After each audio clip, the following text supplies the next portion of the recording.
one family, one people, one planet, one love, one family, one people, one planet, one love, one family. Good morning or afternoon or evening, wherever you are in the world. Welcome to SoulCall Global. Happy Sunday, or whichever day this is finding you. We're so happy that you're here and that you're joining us in global consciousness, a consciousness of love and givingness and goodness all around. So glad you're here. At SoulCall Global, we love to start our mornings or days or moments with body, mind, and soul connection. And so we have always with us one of our amazing Sifus, and today it's Sifu Helen Yi with a Qigong practice, which we invite you to join in to begin this time together. Raising your arms up, letting them float above the head. Using the lao guns in the palms of your hands to draw the qi into the meridian pathways through the byway.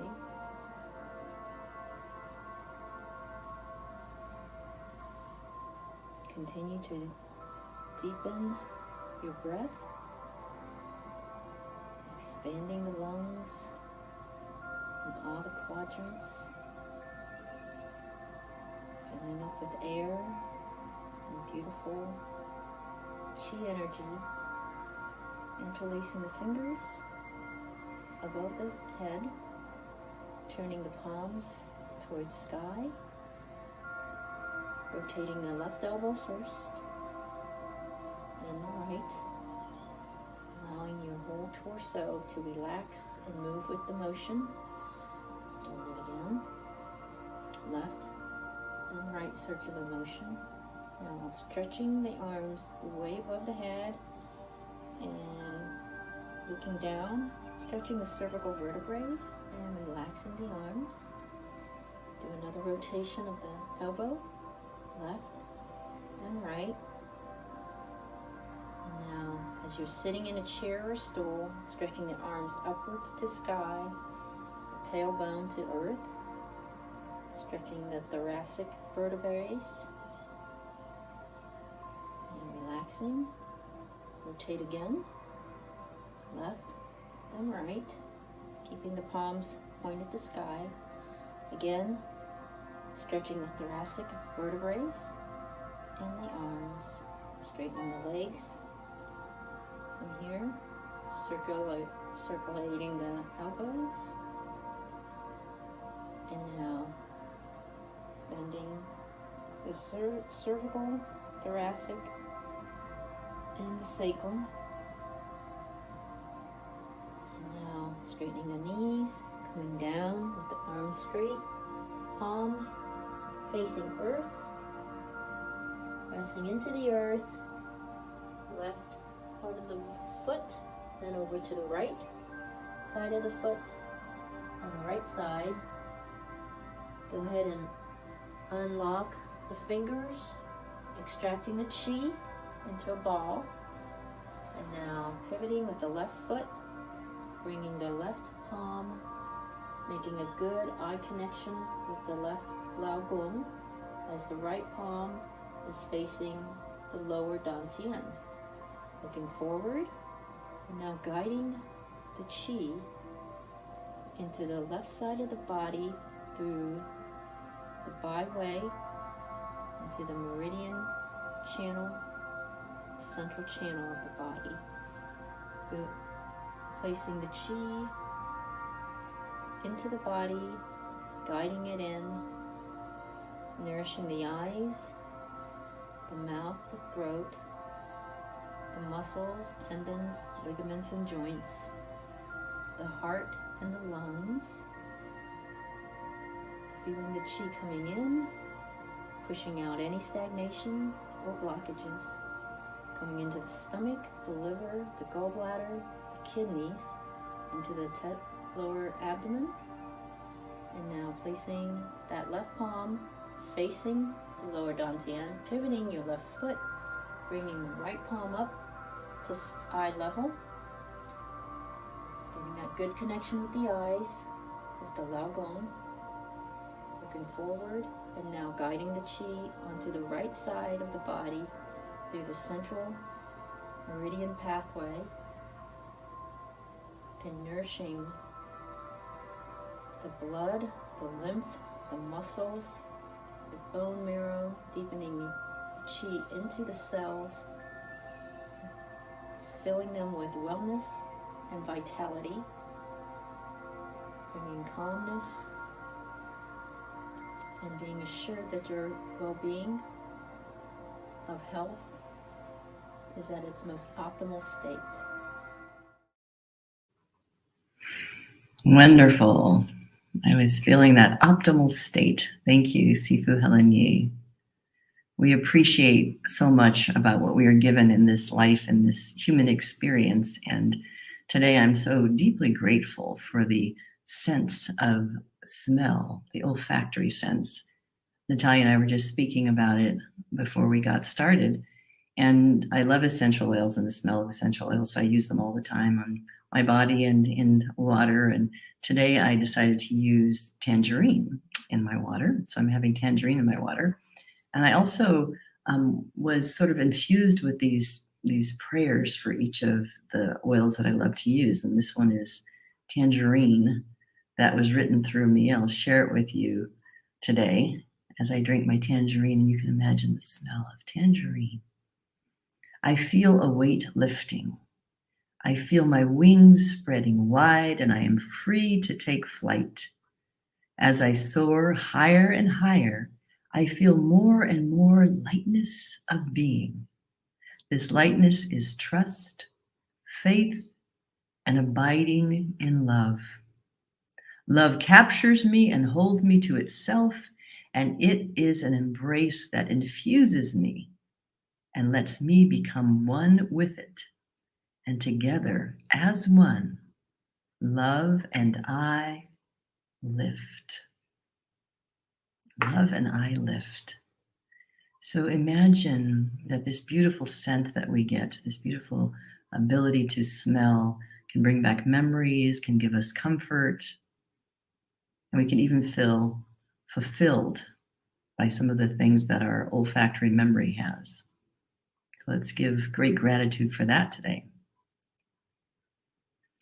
The other sense that we like to tap into here at SoulCall, in addition to what you see our faces and you hear our words, we also find and are so grateful for the importance of music. Music as it touches our souls, music as it reaches into a place in us that sometimes words can't access, but the music can. So with this next moment, we have the beautiful privilege of having Natalia Zuckerman live with us and to give us a song that she wrote and she will share with us as a gift, your heart from hers. Natalia? Hi. Take you. Hello there. Oh, how do I do it? Good morning, everyone. This is called Dear Future Me, a little letter to myself.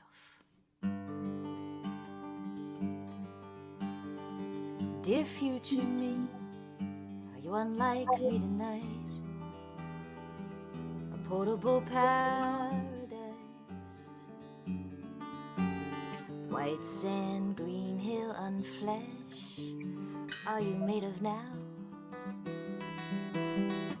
Dear future me, is this just another day of love and of place, of flow and release, laughter and nothingness, day and night, veil and fright, there is only now,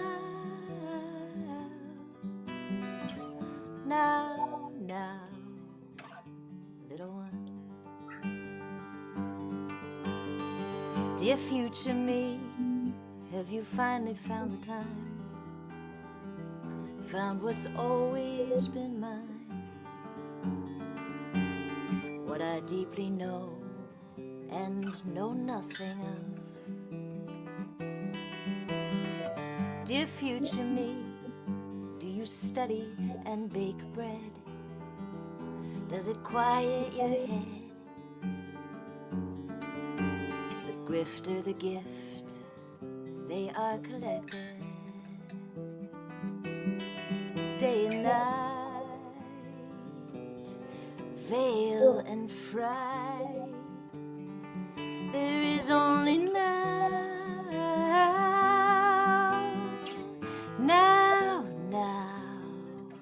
little one. Now, look who you've become.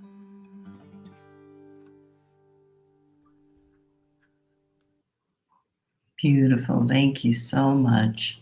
Let's breathe into that. And wherever you are, if it's possible for you, as long as you're not in your car, maybe close your eyes. Take a deep breath in. Relax your hands and your feet. And feel the beauty of the earth underneath you, wherever you are. And breathe into this precious and perfect moment, knowing that your future self, as Natalia sang about, is right where you are, because there's no space and time in the eternal now. Breathing in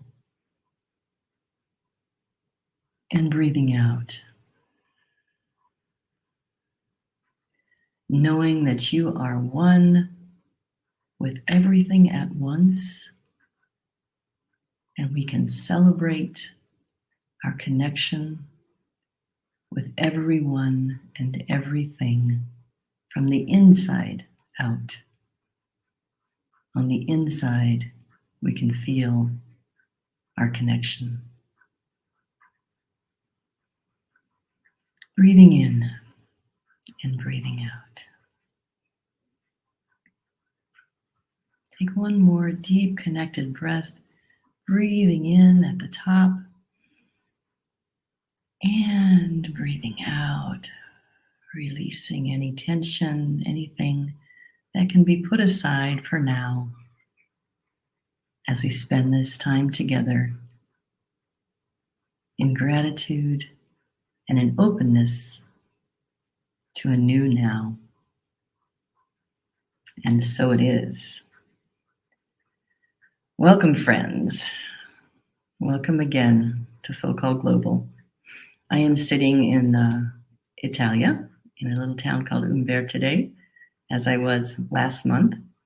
And in this moment, as I begin to talk to you a little bit about the idea that I had for today, which was boundaries and belonging, I'm going to let my wife know, who is watching in another room, that not that the internet's a problem, because I told her if there's an internet problem, turn off any device, but that I was supposed to check her soup before I got started, and I forgot to.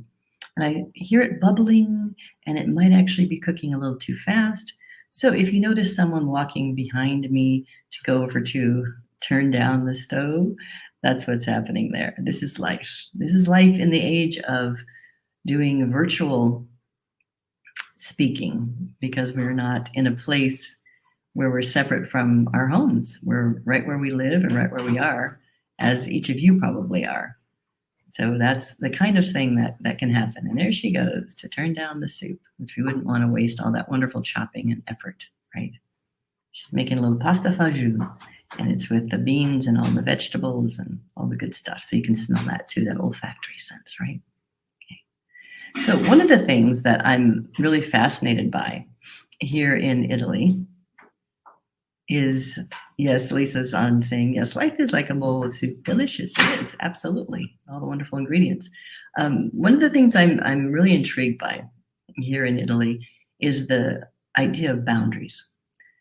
We have regions here, and we have cities and towns, and people will think of themselves as Umbertidean from Umbertide, even before being Umbrian from the region of Umbria, or be in, Firenze from Florence or some other place in Tuscany. And so there are some sense of boundary, sense of place here. And people are very strongly held in their identity of sense of place. And yet, if you live in a country home anywhere here, and there are mushrooms or truffles to be found on your property, that boundary is not honored. That boundary doesn't exist because where there are truffles and mushrooms, it's for everyone. So I was so amazed by this. My wife and I stayed up in a country house once, and we were sitting out on the deck looking at the beautiful scene, and up there all by ourselves. The driveway to this place is probably a mile.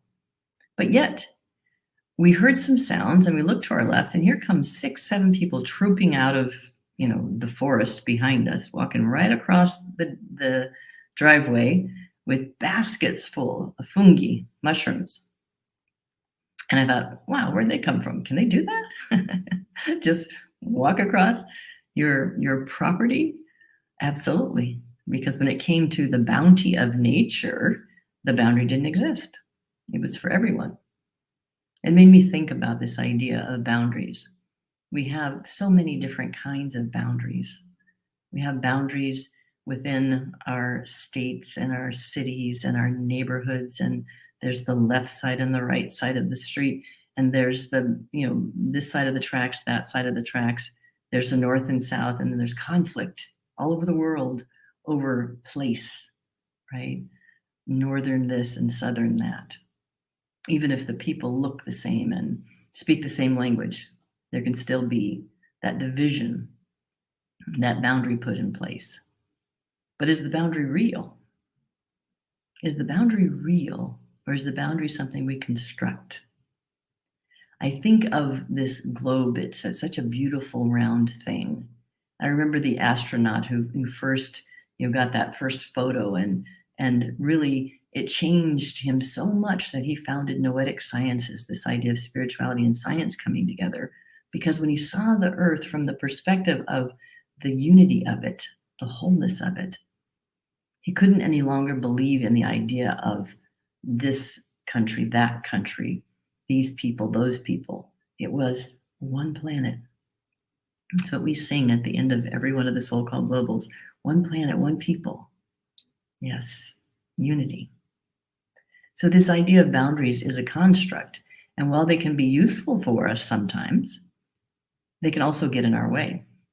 They can get in our way in terms of being able to have access to everything that belongs to all of us. The bounty of the nature of life itself that belongs to all of us. We sometimes will keep ourselves behind our own fence and say, this is mine and that's yours, and therefore I'm going to protect what's mine, you protect what's yours. And we don't necessarily have the opportunity to experience each other fully. We do it in relationship. This is mine, this is yours. And we're taught that. In the United States especially, this fierce independence is a very big value here. I take care of myself, you take care of yourself, right? But these boundaries are artificial, and they again are mental constructs, the idea that I am separate from you and you're separate from me. Yes, I have my own work to do. Yes, there's this body here. Yes, there is. And I can celebrate that and be grateful for its senses and its sensuality and all the gifts that my body brings. But it doesn't make me separate from other human beings. There's this beautiful field of energy that happens between us. When you think about some of the things that we offer here at SoulCall, we ask people if they have something they'd like a prayer about, for example.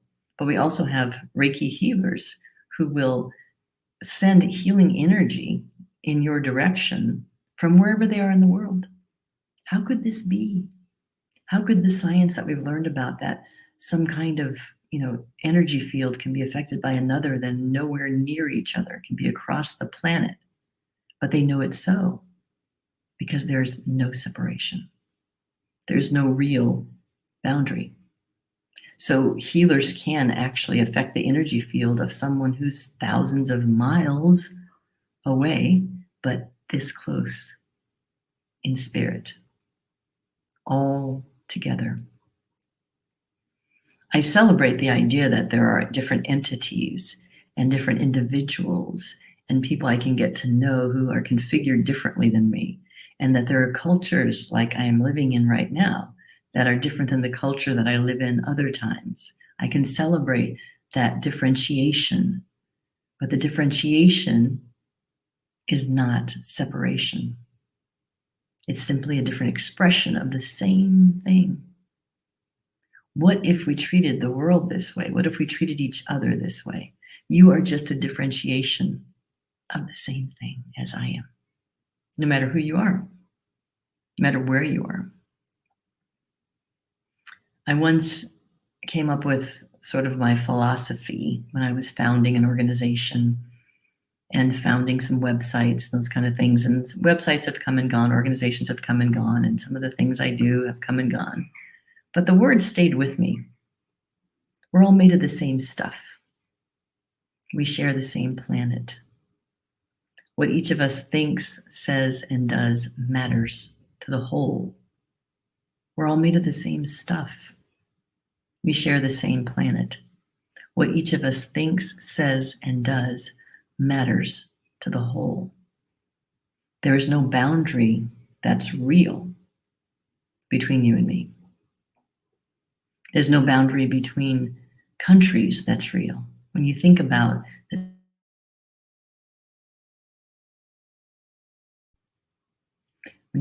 that beautiful globe and how it's round and connected, there isn't really a boundary. There's water and there's land and there are people, but all those lines that we see on maps, we know they're man-made. We know they're constructs of mind, constructs of trying to control and have power over and to keep something to oneself. And we also know, looking at the history of our amazing human race, that these setting of boundaries has not given us anything that's great.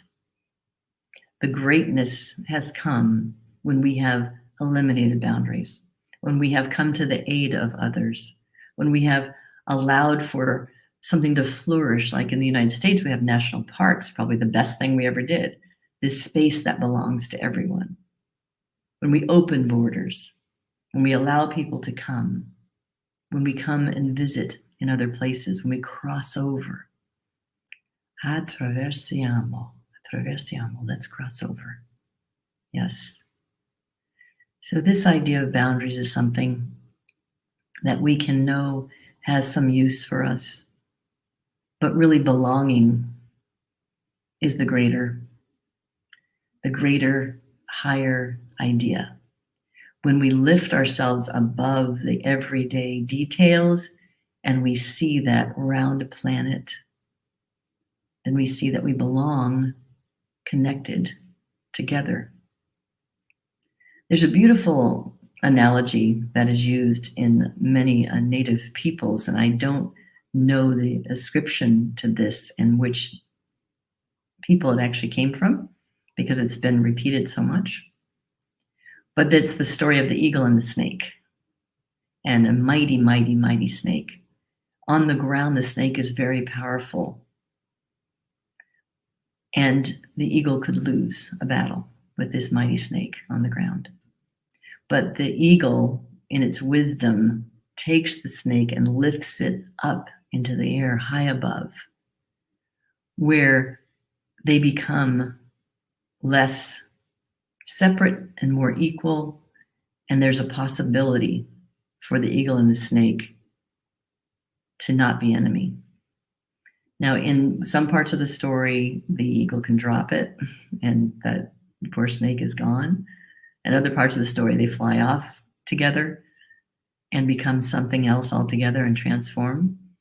But the real thing that struck me about it was the perspective. On the ground, in our day-to-day life, in the routine, in our habits, things can feel a certain way when we're listening to the news or watching what's happening in the world, and it's so this big, scary thing is there, and we're trying to meet it on the ground. But when we rise up and bring it into the higher perspective with us, then we begin to see differently.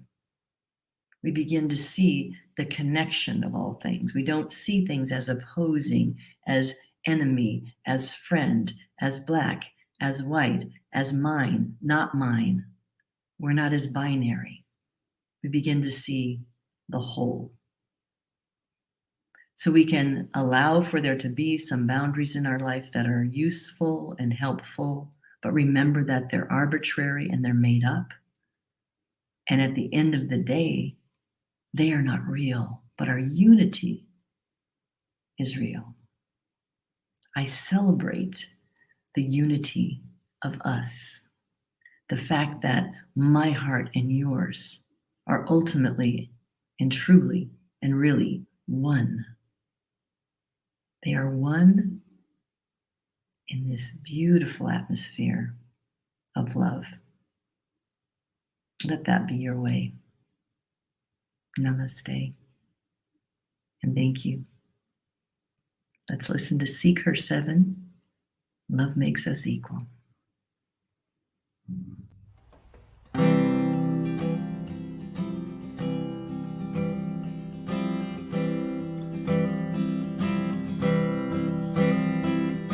Love makes us equal.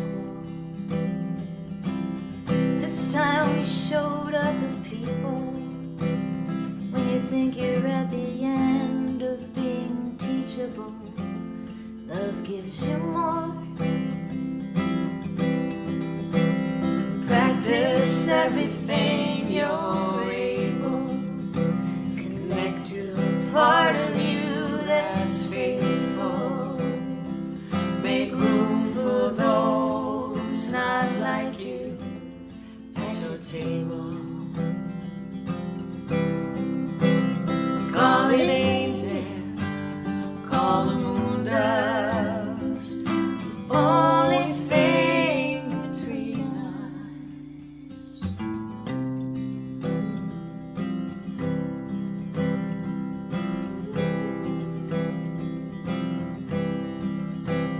Don't have time to not say what we mean. Might not have much time left as human beings. No one ever knows how much time they have. Where we end up next, we're reachable. Whether in a body or in the astral. Turns out time is the water, not the ripple. Call it angels, call the moon dust. Look at all the light around us.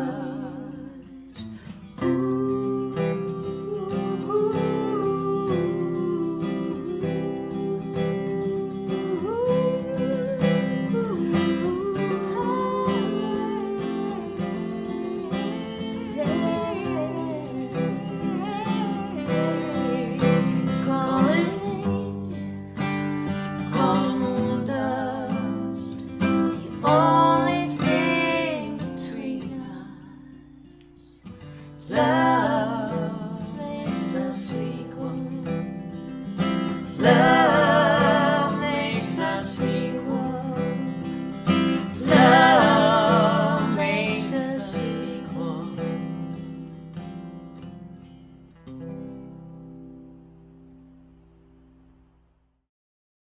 Love makes us equal.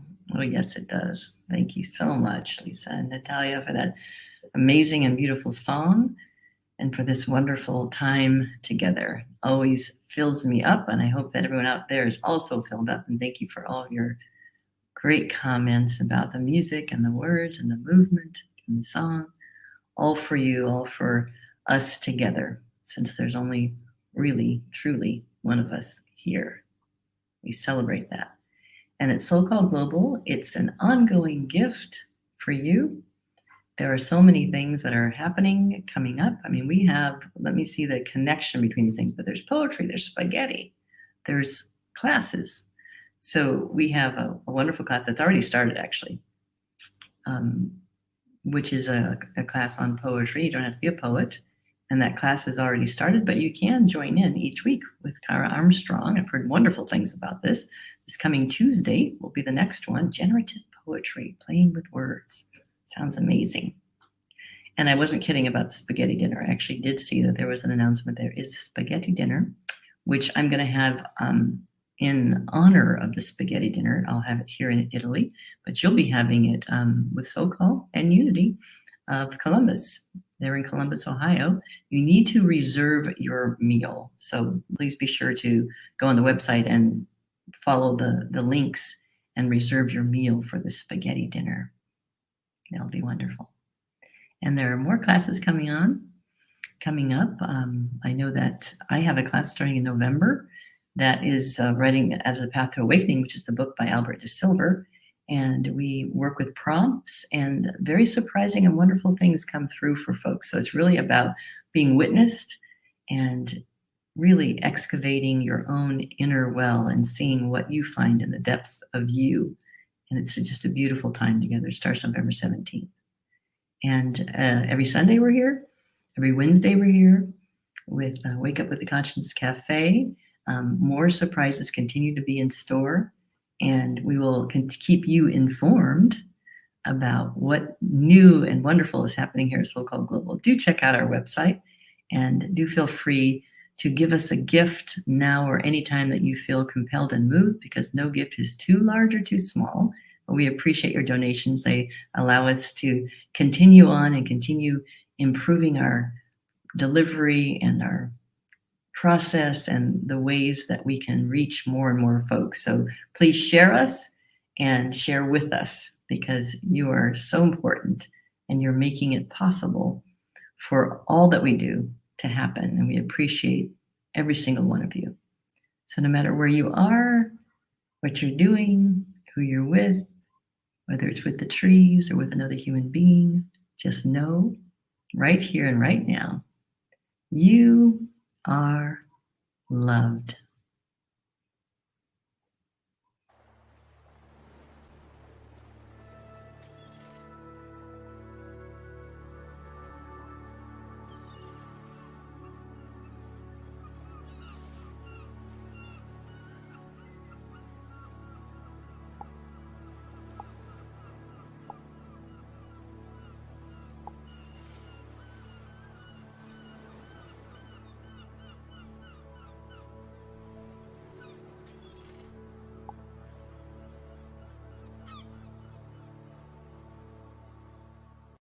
One family, one people, one planet, one love.